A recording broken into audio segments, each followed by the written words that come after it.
நண்பர்கள் அனைவருக்கும் வணக்கம். இன்றைக்கி நம்ம இந்த வீடியோவில் வந்து பார்த்திங்கன்னா தமிழ்நாட்டில் வங்கி கணக்கில் வழங்கப்படும் ரூபாய் 3000 அப்படின்னு சொல்லிட்டு அறிவிப்பு வெளியிட்டிருக்கிறாங்க. அதெல்லாம் யாருக்கெல்லாம் வழங்க போகிறாங்க அப்படிங்கிற விவரத்தை நம்ம இந்த வீடியோவில் பார்த்துடலாம். அண்ட் இப்போ தான் நம்ம சேனலில் புதுசாக பார்க்குறீங்க அப்படின்னா நம்ம சேனலில் சப்ஸ்கிரைப் பண்ணிக்கோங்க. அண்ட் பக்கத்தில் இருக்கிற பெல் ஐக்கானை தட்டிக்கோங்க. அப்போ தான் நம்ம போடுற வீடியோஸ் எல்லாம் உங்களுக்கு நோட்டிஃபிகேஷனாக வரும். வாங்க வீடியோக்குள்ளே போகலாம். ஸோ இப்போ வந்து பார்த்திங்கன்னா தமிழ்நாட்டில் பல்வேறு நலத்திட்டங்களுக்கான டிசம்பர் மாத தொகை விரைவில் ரிலீஸ் செய்யப்படும் உள்ளன. தமிழ்நாட்டில் முழுக்க பின்வரும் 3 முக்கிய திட்டங்கள் மூலம் மாதம் ரூபாய் 3000 உங்க வங்கி கணக்கில் பெறுவது தொடர்பான அறிவிப்பு வெளியாகியுள்ளது. ஒவ்வொரு மாதமும் முதல் 2 வாரங்களுக்குள் இந்த தொகை ரிலீஸ் செய்யப்படும். இந்த மாதத்திற்கான தொகை அடுத்தடுத்த நாட்களில் ரிலீஸ் செய்யப்பட உள்ளது. அந்த திட்டங்களில் என்னென்ன என்று இங்கே பார்த்தரலாம். அதாவது வந்து பார்த்திங்கன்னா முதலாவதாக மாணவர்களுக்கு ரூபாய் 1000 வழங்கும் திட்டம் தமிழக புதல்வன் திட்டம் தொடங்கப்பட உள்ளது. அதாவது முதல்வர் மு.க. ஸ்டாலின் அவர்கள் வெளியிட்டுள்ள அறிவிப்பில் புதுமை பெண் திட்டம் போல மாணவர்களுக்கு 1000 ரூபாய் வழங்கும் திட்டம் அதாவது தமிழ் புதல்வன் திட்டம் தொடங்கப்பட்டுள்ளது. இதன் 3ஆம் தவணை இந்த மாதம் வழங்கப்பட உள்ளது.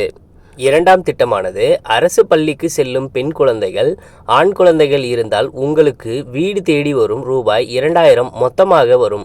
புதுமை பெண் திட்டம் புதிதாக தமிழ் புதல்வன் திட்டம் ஆகியவை மூலம் இந்த பணம் வழங்கப்படும்.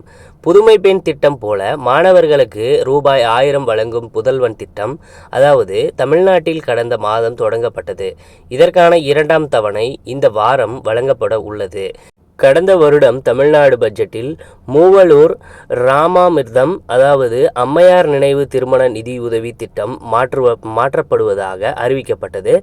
இந்த திட்டத்தின் கீழ் பெண்களுக்கு திருமண உதவி தொகையும் தாலிக்கு தங்கமும் வழங்கப்பட்டு வந்தது. இந்த திட்டத்தை மூவலூர் ராமாமிர்தம் அம்மையார் உயர் கல்வி உறுதி திட்டம் என்று மாற்றுவதற்காக அறிவித்தார். அதன்படி பள்ளிகளில் படிக்கும் 6 முதல் 12ஆம் வகுப்பு வரை பயின்ற மாணவிகளுக்கு மாதம் 1000 ரூபாய் உதவித்தொகை வழங்கப்படுகிறது. அவர்கள் இளங்கலை படிப்பு படித்து முடிக்கும் வரை இந்த தொகை வழங்கப்படும்.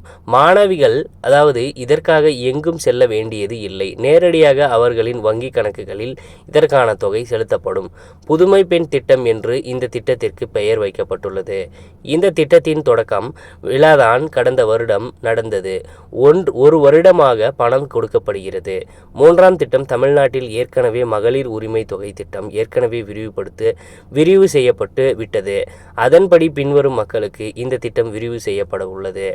ஸோ கண்டிப்பாக பார்த்தீங்கன்னா இந்த அப்டேட் உங்களுக்கு பயனுள்ளதாக இருக்கும் நம்புகிறோம். உடனுக்குடன் நம்மளுடைய அப்டேட்ஸ் எல்லாம் தெரிஞ்சுக்கணும் அப்படின்னா நம்ம சேனலோடு தொடர்ந்து இணைந்திருங்கள். நன்றி, வணக்கம்.